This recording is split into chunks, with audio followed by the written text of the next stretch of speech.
Del libro de cuentos Maleducada de Silvia Schuher, hoy les voy a leer Curiosidades del Reino Animal.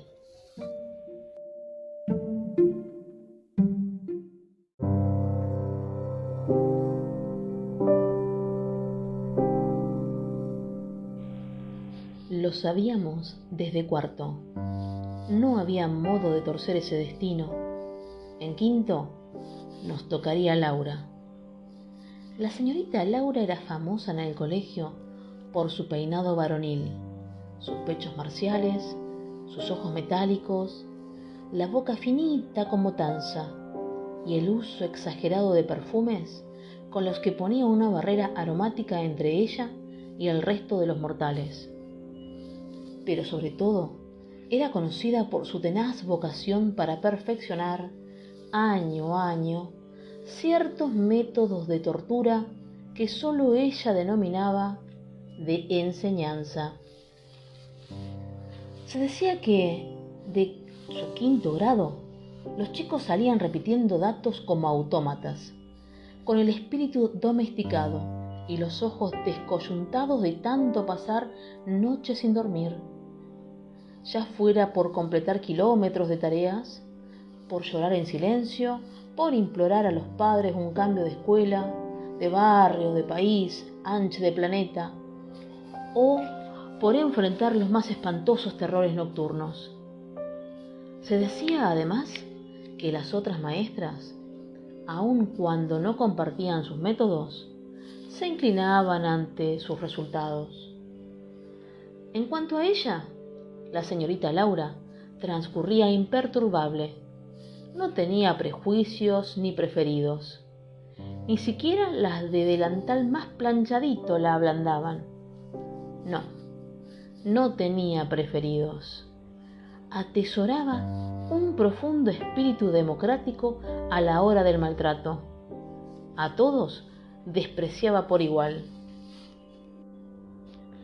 El año en que la señorita Laura nos tocó a nosotros, puso en marcha su nuevo plan pedagógico: la competencia, la ambición por ganar a toda costa, el fanatismo no por saber, sino por saber más que el otro, por aplastarlo. Competir para ser los mejores para ganar.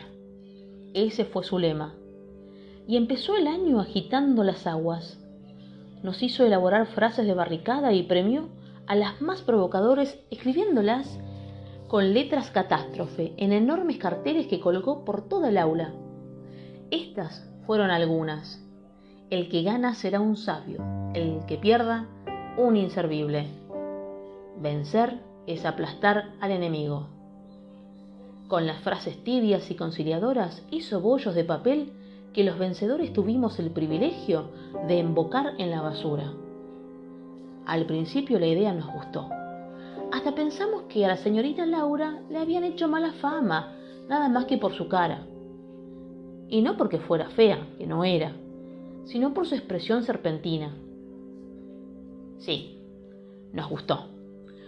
Fue como si en la escuela, por primera vez, alguien apelara a lo más animal de nosotros, cosa que no estaba mal, ya que éramos oriundos de ese reino, a fin de cuentas.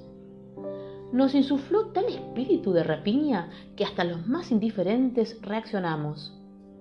Aprendimos a desconfiar del compañero, a no prestar ni una goma, a hacer del resto del mundo un adversario, a estudiar para no ser humillados por los pares, a cumplir con los deberes para no ser reducidos a la categoría de cucarachas por la propia maestra.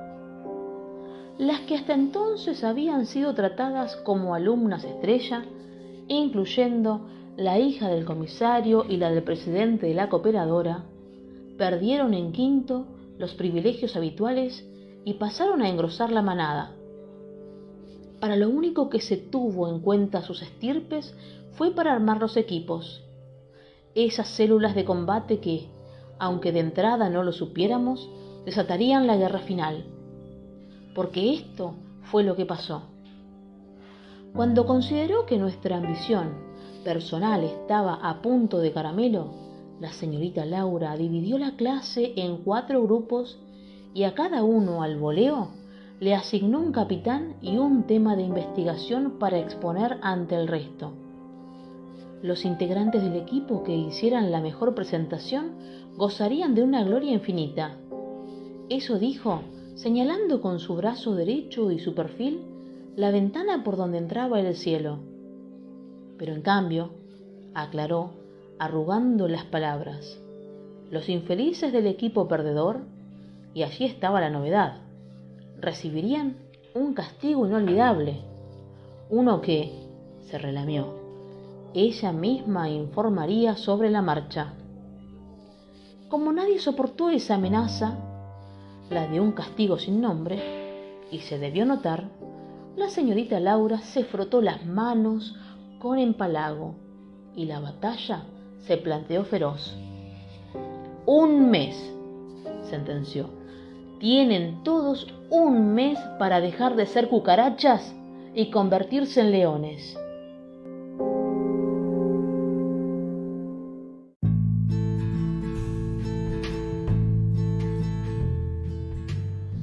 Al primer equipo le tocó un tema sencillo, el agua. Para exponerlo con éxito, los alumnos hicieron 39 láminas y un rotafolios. Presentaron 18 experimentos y hasta casi construyeron una fuente artificial. La parte más difícil de la lección la dijo de memoria la capitana, que se desmayó al terminar, y dejaron para el que siempre sacaba las peores notas la tarea de presentador. Y ahora la lluvia, debía decir sin tartamudear, para lo cual, durante el mes previo a la presentación, pidió a sus padres que lo mandaran a estudiar declamación. Ajá, comentó al final de la clase la señorita Laura y se frotó las manos. Mañana será otro día. Al equipo siguiente le tocó el sistema solar. En este caso, los alumnos no solo hicieron una lámina de 6 metros de ancho por 4 de alto, llegaba perfecto hasta el techo, sino que, además, dieron la lección en penumbras, con la música de Viaje a las Estrellas sonando de fondo. Para lograrlo, en un esfuerzo que incluyó la contratación de un disc jockey con su equipo de audio, los chicos ahorraron la plata durante todo el mes de los preparativos. La plata que ahorraban era la que solían llevar a la escuela para comprar algo de comer en los recreos, por lo que más de uno perdió varios kilos de peso. Ajá, comentó al final de la clase la señorita Laura y se frotó las manos. Mañana será otro día. Digo, otro equipo, aclaró. Los continentes fue el tema del tercer round, que tenía entre sus integrantes al alumno más rico del grado. El chico consiguió que, durante el mes de los preparativos, sus abuelos lo llevaran de viaje por varios países del mundo, donde lo único que hizo fue pedir que lo fotografiaran. De regreso, encargó gigantografías con su propia imagen en las pirámides de Egipto y en la Torre Eiffel. Para completar la apuesta, los compañeros llevaron al aula al dueño de un restaurante chino, al japonés de la tintorería y a un pastelero vienés que se ganaba la vida en un bar de gallegos. Como cierre de la presentación, los invitados nos hablaron sobre sus países de origen a los pocos que todavía quedábamos en clase. Los otros, los que ya habían dado su lección en días anteriores, se habían ido enfermando y desde entonces faltaban. Nada de esto conmovía a la señorita Laura. Ella solo se refería a los alumnos enfermos como a los débiles apestosos y se echaba hectolitros de perfume para ahuyentar los microbios. Violeta de los Alpes era su aroma preferido. Agua de jazmines era el otro. De manera que, aunque sin auditorio, le llegó al turno a mi equipo, o sea, a mí, porque, como si fuera poco, un día antes de la presentación, mi grupo de 5 sufrió 4 bajas inexplicables y quedé yo sola. Nuestro tema era curiosidades del reino animal. Y hasta la semana anterior a la exposición, lo único que teníamos para dar la clase eran nuestras propias mascotas y un miedo terrible a perder. Curiosos eran los ornitorrincos, nos decíamos, o los osos hormigueros, pero ¿quién podía conseguirse uno?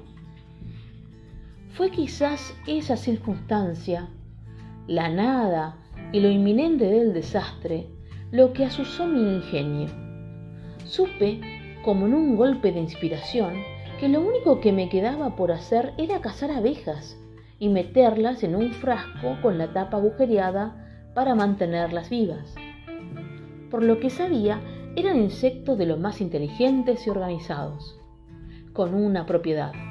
Además, que si no era bastante curiosa, al menos podía servirme para enfrentar a la única adversaria que quedaba en pie, la maestra. Nada atrae más a las abejas que la fragancia de las flores, le dije a la señorita Laura en el último tramo de mi clase especial. Especialmente el aroma de las violetas de los Alpes y el de los jazmines, afirmé. Y, para demostrarlo, destapé el frasco con las abejas que había capturado.